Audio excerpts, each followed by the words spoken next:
ఉన్న బంగారాన్ని విడిపించి ఆ రోజు ఆన్లైన్ రేటుకే మేము కొంటాం. Sharma gold company. Hi, welcome to our channel. ఈ రోజు మనతో పాటు ఉన్నారు ప్రముఖ జ్యోతిష్య వాస్తు పండితులు, జ్యోతిష్య వాస్తు శిక్షణ నిపుణులు, అదేవిధంగా మహాగౌరి ఉపాసకులు శ్రీ దింటకుర్తి మురళీకృష్ణ గారు. నమస్కారం గురువు గారు. నమస్తే నాన్న. హరి ఓం శివ. రీసెంట్గా తెలంగాణ ఎలక్షన్ అయితే ముగిసింది సార్. అంటే దాదాపు 1 మంత్ కావస్తుంది. ఇప్పుడు ఎలక్షన్ కోడ్ రాకముందే ఏపీలో ఎన్నికల హడావిడి మొదలైంది. సో ఒకరు కాదు, ఇద్దరు కాదు, త్రిముఖ పోటీ ఉంది. బీజేపీ కూడా దీనికోసం ఆరాట పడుతుంది. సో ఇప్పుడు చూసుకున్నట్టయితే చంద్రబాబు నాయుడు, జగన్, అదే విధంగా పవన్ కళ్యాణ్, ఈ ముగ్గురు అయితే ప్రధాన రేసులో ఉన్నారు. సో ఒకవేళ పవన్ కళ్యాణ్ గారు టీడీపీతో పొట్టు పెట్టుకున్నప్పటికీ రిజల్ట్ ఎలా ఉంటుందో మనం వేచి చూడాల్సింది.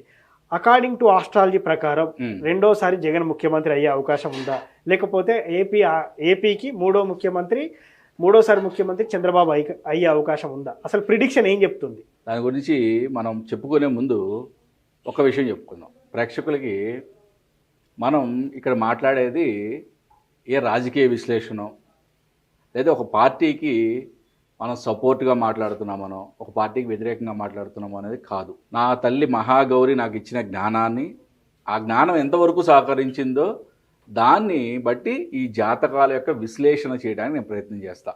ఇక్కడ మనకి జాతకం ఏం చెప్తుందో అది మాత్రమే చెప్పడం జరుగుతుంది. ఓకే, ఇప్పుడు తెలంగాణ ఎలక్షన్లో చాలా క్లియర్గా జాతక విశ్లేషణలు చేశాం. కేసీఆర్ గారిది, రేవంత్ రెడ్డి గారిది. ఎవరన్నా వీడియో చూడకపోతే చూడండి. అంటే జాతకం ఏం చెప్పిందో మనం అదే చెప్పాలి. అది సిద్ధాంతి యొక్క ముఖ్య కర్తవ్యం. అంతేగాని రాజకీయ ప్రెషర్ వలనో లేకపోతే నాకు ఒక నాయకుడు ఇష్టమనో ఆయన గురించి గొప్పగా చెప్పుకోవడం అనేది ఇప్పుడు శాస్త్రజ్ఞుడికి ఉండకూడదు, శాస్త్రవేత్తకు ఉండకూడదు. ఓకే, నేను ఇక్కడ ఆ వీడియోలు చాలా క్లియర్గా చెప్పా. కేసీఆర్ గారు అంటే నాకు చాలా అభిమానం, but he is going to be lose. అదే జరిగింది. మనం ఈరోజు కూడా ఆంధ్రప్రదేశ్లో మార్చిలో జరగబోయే ఎలక్షన్ల గురించి ఎవరు నిజంగా ఛాన్సెస్ ఎక్కువ ఉన్నాయి అనేది మనం చాలా క్లియర్గా విశ్లేషణ చేసుకుందాం. ఇక్కడ మనకి అందుబాటులో ఉన్న డేటా ప్రకారం మనకి వైఎస్ జగన్ గారిది, చంద్రబాబు నాయుడు గారిది, పవన్ కళ్యాణ్ గారిది, ఇక్కడ మనం date of birth and numerology, మనం ఇప్పుడు ఆస్ట్రాలజీ కూడా ఓన్లీ ఒక ఆస్పెక్ట్లో మనం ఎప్పుడు కూడా విశ్లేషణ చేయము. మీకు క్రితం వీడియోలో కూడా చాలా క్లియర్గా చెప్పాను. ఓన్లీ పరాశర పద్ధతిలో కానీ లేదా వేదికలో కానీ ఓన్లీ కృష్ణమూర్తి పద్ధతిలోనో లేదా నాడిలోనో భృగునంది నాడిలోనో చూడటం అనేది కరెక్ట్ కాదు. ఓకే, డిఫరెంట్ టైప్ ఆఫ్ ఆస్పెక్ట్స్లో మనం క్లియర్గా అనాలిసిస్ చేసిన తర్వాత న్యూమరాలజీ యొక్క సహాయం కూడా మనం తీసుకున్న తర్వాత మనం ఈ ప్రిడిక్షన్ ఇవ్వడం అనేది జరుగుతుంది. వైఎస్ జగన్ గారిది ఈ జాతకం వచ్చేప్పటికీ ఇది ఆరుద్ర నక్షత్రం 4వ పాదం. ఈయన యొక్క జాతకంలో బలాబలాలు అంటే ముగ్గురు నాయకుల యొక్క జాతక బలాబలాలు, న్యూమరాలజీ యొక్క బలాబలాలు ఫస్ట్ విశ్లేషణ చేసుకుందాం. ఈయన యొక్క జాతక బలాబలాలు వచ్చేప్పటికి కుజుడు స్వక్షేత్రంలో ఉన్నాడు. ఓకే, గురుడు స్వక్షేత్రంలో ఉన్నాడు. ఈయనకి రవి గురువుల కలయిక ఒక మంచి యోగారకం అని చెప్పచ్చు. న్యూమరాలజీలోకి వచ్చేప్పటికి ఈయన బర్త్ నెంబర్ 3, డెస్టినీ నెంబర్ 7. ఈయన యొక్క 2024 పర్సనల్ ఇయర్ నెంబర్ వచ్చి 5. ఇక్కడ చంద్రబాబు నాయుడు గారిది వచ్చి ఈయనది కృత్తికా నక్షత్రం. ఈయనకి రవి ఉచ్చ, చంద్రుడు ఉచ్చ, శుక్ర గురువుల కలయిక. ఇది ఒక మంచి యోగం కింద మనం చెప్పుకోవచ్చు. రవి బుధుల కలయిక బుధాదిత్య యోగం కింద పరిగణింపబడుతుంది. ఇక్కడ కుజ కేతువుల కలయిక ఇంటూ మార్కొట్టాం, ఎందుకంటే అది దాన్ని భస్మాసుర యోగం అంటాం. అంటే ఒక్కొక్కసారి బాబుగారు ఆయన చేసే తప్పులు ఆయనకే భస్మం అయిపోతూ ఉంటాడు అన్నమాట. అటువంటి ఆయన జీవితంలో చాలా జరిగినాయి, మనకి కనబడుతూనే ఉంటుంది. ఆయన యొక్క బర్త్ నెంబర్ వచ్చి 2, డెస్టినీ నెంబర్ వచ్చి 3. ఆయన యొక్క పర్సనల్ ఇయర్ నెంబర్ అంటే 2024 పర్సనల్ ఇయర్ నెంబర్ వచ్చి 5. అంటే ఈ పర్సనల్ ఇయర్ ప్రకారం వీళ్ళిద్దరికీ కూడా సమ ఉజ్జీలుగా ఉన్నాయి, అంటే ఈక్వల్గా ఉన్నాయి. న్యూమరాలజీ ప్రకారం పోటాపోటీగా ఈక్వల్గా ఉన్నాయి. పవన్ కళ్యాణ్ గారి జాతకం దగ్గరికి వద్దాం. ఈయనది వచ్చి ఉత్తరాషాఢ 3వ పాదం. ఈయనకి కుజుడు ఉచ్చ, రవి స్వక్షేత్రంలో ఉన్నాడు. రవి బుధుల కలయిక బుధాదిత్య యోగం, చంద్రుడి కుజుడి యొక్క చంద్రమంగళ యోగం, చాలా యోగకారకమైన జాతకం ఉంది.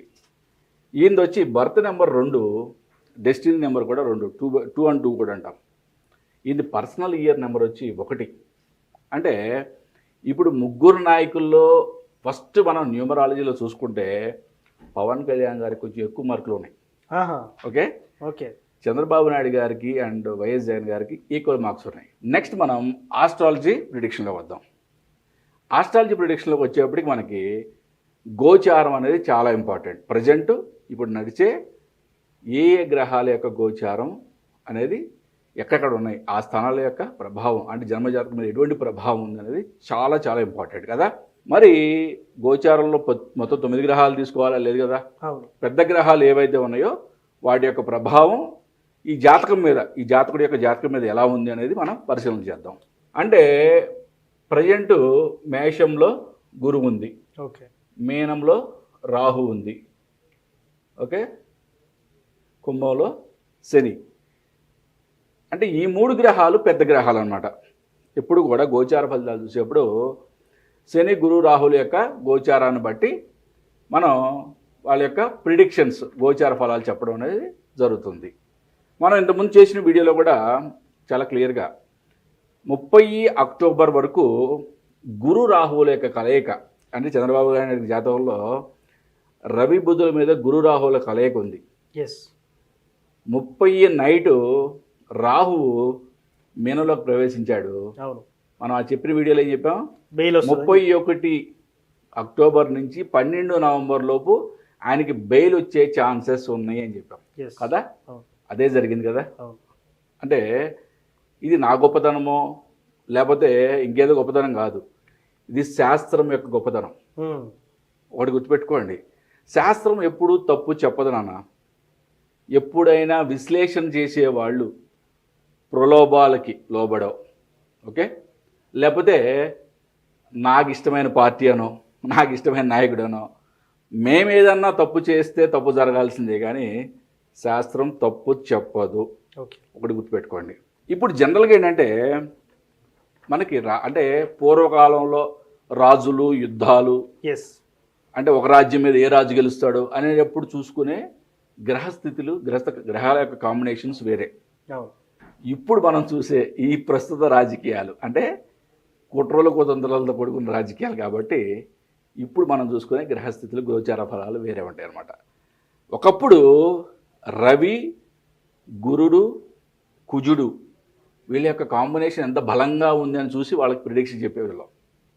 అంటే శాస్త్రం ఆ విధంగా ఆచరించేది. బట్ ఇప్పుడు కుట్రలు కుతంత్రాలతో ఉన్న రాజకీయాలకి శని రాహులు ఎంత బలంగా ఉన్నారని చూడాలి ప్రస్తుత రాజకీయాలకి. ఇప్పుడు మనం శని రాహులతో పాటు రవి గురువుల బలం కూడా చూద్దాం. ఎందుకంటే ఒకప్పుడు రాజరికమైన కానీ ఆ బలం కూడా ఇంపార్టెంట్. ఓకే, ఇక్కడ మనకి వైఎస్ జగన్ గారికి యొక్క జన్మజాతకానికి ఇప్పుడు గోచారంలో ఎటువంటి బలం ఏర్పడింది అనేది చూస్తే ఆయనకి రవి గురువులు ధనుసులో ఉన్నారు. ఈ గురువు యొక్క బలం 5th ఆస్పెక్ట్లో గురువు యొక్క బలం చాలా అద్భుతంగా ఉంది ఆయనకి. ఓకే, బట్ బుధుడు శుక్రుడి మీద రాహు యొక్క ప్రభావం ఏర్పడింది. ఓకే, శని చంద్రుల యొక్క ప్రభావం కూడా ఏర్పడింది. అంటే మానసికంగా కొంచెం ఒత్తిడికి లోనయ్యే ఛాన్సెస్ ఉన్నాయి. రవి గురువుల మీద గురువుల యొక్క ప్రభావం అనేది చాలా మంచి ఆస్పెక్ట్. అంటే గురుబలం ఆయనకి, ఆయన ఒక్కడే సింగిల్గా కూడా చేసే సత్తా ఈ జాతకానికి ప్రజెంట్ గోచార ఫలంలో ఉందన్నమాట. ఓకే, నెక్స్ట్ మనం చంద్రబాబు నాయుడు గారి జాతకానికి వద్దాం. ఆయనకి మేషంలో రవి బుధులు బుధాదిత్య యోగం ఉంది. దాంతోపాటు ఇప్పుడు గోచారంలో గురువు కలిసింది, అంటే చాలా అద్భుతమైన యోగకారకం. రెండోది ఆయనకి మనం క్రింద వీడియో కూడా చెప్పాము, రాహు మీద రాహు రావడం అనేది మనం చాలామంది ఇన్ఆస్పీషియస్గా ఫీల్ అవుతారు. తప్పు అంటే డబల్ రాహు అయింది అంటే ప్రాబ్లమ్స్ ఎక్కువ అవుతాయి అన్నట్టుగా ఊహిస్తారు. బట్ ప్రతి కాయిన్కి కూడా 2 సైడ్స్ ఉంటాయి. ఓకే, ప్రతి ఆస్పెక్ట్కి కూడా అలాగే గోచారంలో కానీ మన జాతక విశ్లేషణలో ప్రతిదానికి కూడా పాజిటివ్ ఆస్పెక్ట్ ఉంటుంది, నెగిటివ్ ఆస్పెక్ట్ కూడా ఉంటుంది. రాహు కలవడం అనేది ఇనాస్పియస్ కొంతవరకు కరెక్టే, కానీ ఆస్పిరేష్ మోడ్లోకి వచ్చేప్పటికి ఆయన యొక్క శత్రు విజయం అనేది చెప్పొచ్చు అనమాట. ఆయన ముందు శత్రువు నిలబడటం అనేది కష్టం. రెండోది శని గురువుల మీద శని యొక్క బలం ఏర్పడింది ఇక్కడ. ఓకే, అంటే ఓవరాల్గా ఈయన కూడా అంటే ప్రస్తుత రాజకీయ విశ్లేషణలో కావాల్సిన బలాలు బాగా ఉన్నాయి. ఓకే, అంటే ఈ రెండుకి కూడా చాలా అంటే ఇద్దరు సరిసమానంగా ఉన్నాయి. మనం నెక్స్ట్ మనం పవన్ కళ్యాణ్ గారి దగ్గర మరి ఈయన యొక్క న్యూమరాలజీ కూడా వచ్చి 2 and 3, పర్సనల్ ఇయర్ 5 చెప్పుకున్నాం మనం. ఓకే, మరి ఈయనకి వచ్చేప్పటికి రవి చంద్ర ఉచ్చ ఉంది. ఓకే, శుక్రుడు గురువు కలయిక, రవి బుధాదిత్య యోగం ఉంది. నెక్స్ట్ మనం పవన్ కళ్యాణ్ గారి దగ్గరికి వద్దాం. ఓకే, ఈయన ఉత్తరాషాఢ 3వ పాదం. ఈయనకి కుజుడు ఉచ్చ, ఓకే, రవి స్వక్షేత్రం, రవి బుధుల అంటే కలయిక అంటే రవి బుధాదిత్య యోగం, చంద్రుడు కుజుడు చంద్రమంగళ యోగం. Okay, 2 and 2 code. ఇప్పుడు ఈయన చూద్దాం అసలు శని రాహుల యొక్క బలం ఏ విధంగా ఉంది. ఈయన జన్మజాతకంలోనే రాహు శని 5 ఆస్పెక్ట్లో కలిసి ఉన్నాయి. ఓకే, కోణంలో ఆల్రెడీ కలిసి ఉన్నాయి. అంటే ఈయన పుట్టుకతోనే రాజకీయ నాయకుడు. ఓకే, ఓకే, అంటే పుట్టుకతో మీన్స్ 30 years దాటిన తర్వాత వీళ్ళని రాజకీయ నాయకుడు అంటాం అన్నమాట. అంటే జన్మజాతకాన్ని బట్టి. మరి ఇప్పుడు గోచార బలం ఎలా ఉంది? ఇప్పుడు ఎప్పుడు కూడా జాతకంలో పుట్టినప్పుడు జన్మజాతకం చూసి అద్భుతం అంటే కుదరదు. ఎటువంటి మహాచక్రవర్తి అయినా కూడా ఒక్కొక్క రోజు ఓడిపోతాడు ఇంకొక రాజు, చిన్న రాజు చేతిలో కూడా. అటువంటివన్నీ కూడా గ్రహస్థితుల మీద మాత్రమే ఆధారపడి ఉంటాయి. ఓకే, మరి ఈయనకి ప్రజెంటు గురు రాహు శని వీటి యొక్క బలం ఏ విధంగా ఉంది? రవి బుధుల మీద శని యొక్క ఆస్పెక్ట్ కలిసింది, గురువుకి రాహుకి సంబంధం ఏర్పడింది. ఓకే, ఈ విధంగా రవి బుధులకి గురువు యొక్క బలం కూడా ఏర్పడింది. ఓకే, అంటే రాజకీయంగా ఈయనకి కూడా ఇప్పుడు చాలా గట్టి పొజిషన్ ఉంది. ఓకే, మరి వీళ్ళిద్దరు పొత్తులో ఉన్నారు కదా. అవును. ఇక్కడ ట్విస్ట్ ఏంటంటే వీళ్ళిద్దరు పొత్తులో ఉన్నారు. ఇప్పుడు ఈ 2 జాతకాలని మనం మెర్జ్ చేసి చూస్తే ఎప్పుడు కూడా మనం ఒక పార్టీ గెలుస్తుందా లేకపోతే గెలవట్లేదు అధికారంలోకి వస్తుందా అని చూసేటప్పుడు మనం చూడాల్సింది ఎవరిని? నాయకులనే కదా. అంటే ముందుండి నడిపించే నాయకులు ఎవరో వాళ్ళ యొక్క జాతకాలను మాత్రం మనం విశ్లేషణ చేస్తాం. ఇప్పుడు వీళ్ళిద్దరి యొక్క జాతకాలని ఓవర్లాప్ చేసి చూస్తే వీళ్ళ యొక్క ఇద్దరి యొక్క జాతకాలు చాలా అద్భుతంగా ఉన్నాయి. ఓకే, అంటే ఎక్కువ పర్సంటేజ్ ఎక్కువ బలాబలాలు చాలా, అంటే గోచారంలో ఉన్న ఫలం కూడా చాలా ఎక్కువగా ఉంది వీళ్ళ బలం. అంటే ఇప్పుడు ఇద్దరికి చూస్తే ఎవరికి ఎక్కువ మార్క్స్ ఇవ్వచ్చు అంటారు?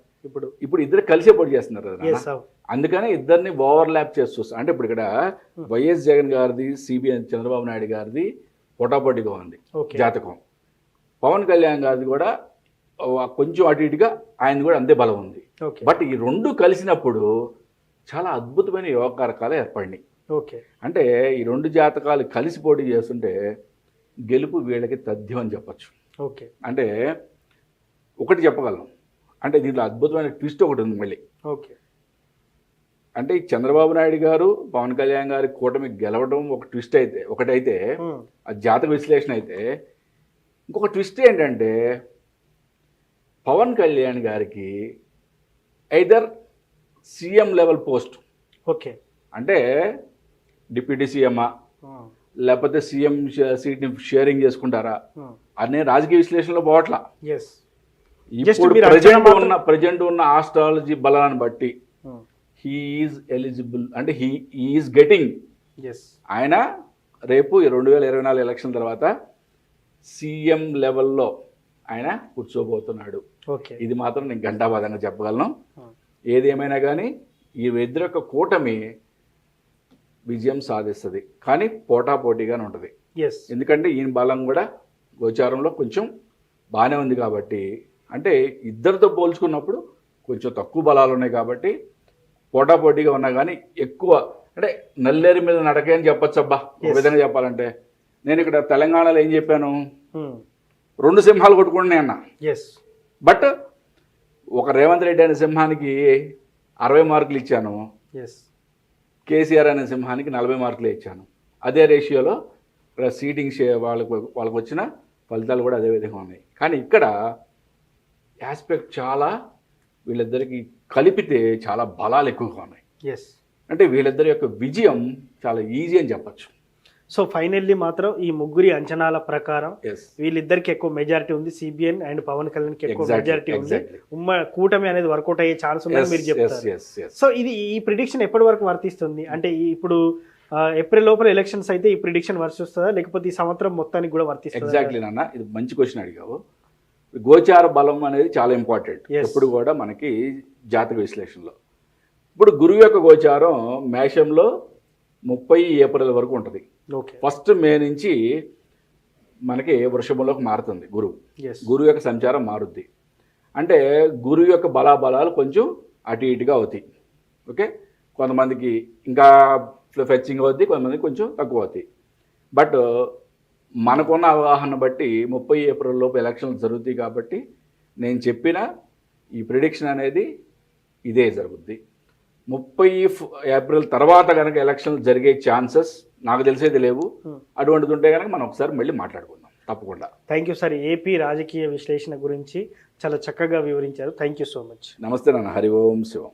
సో చూశారు కదా, ఏపీ హారోస్కోప్ ప్రిడిక్షన్ ప్రకారం చంద్రబాబు నాయుడు, పవన్ కళ్యాణ్, అదేవిధంగా జగన్ గారి జాతకం ప్రకారం చూసినట్టయితే ఎవరు ముఖ్యమంత్రి కాబోతున్నారని చెప్పేసి ప్రిడిక్షన్ వేస్తే మనకు అంచనాల ప్రకారం చెప్పారు. సో ఇది జరగబోయేది ఏప్రిల్ లోపల మాత్రం ఈ ప్రిడిక్షన్ వర్తిస్తుందని చెప్పొచ్చు అని కూడా గురువు గారు చెప్తున్నారు. ఇది వాటి కార్యక్రమం. మరో కార్యక్రమంలో మళ్ళీ కలుద్దాం. Thank you.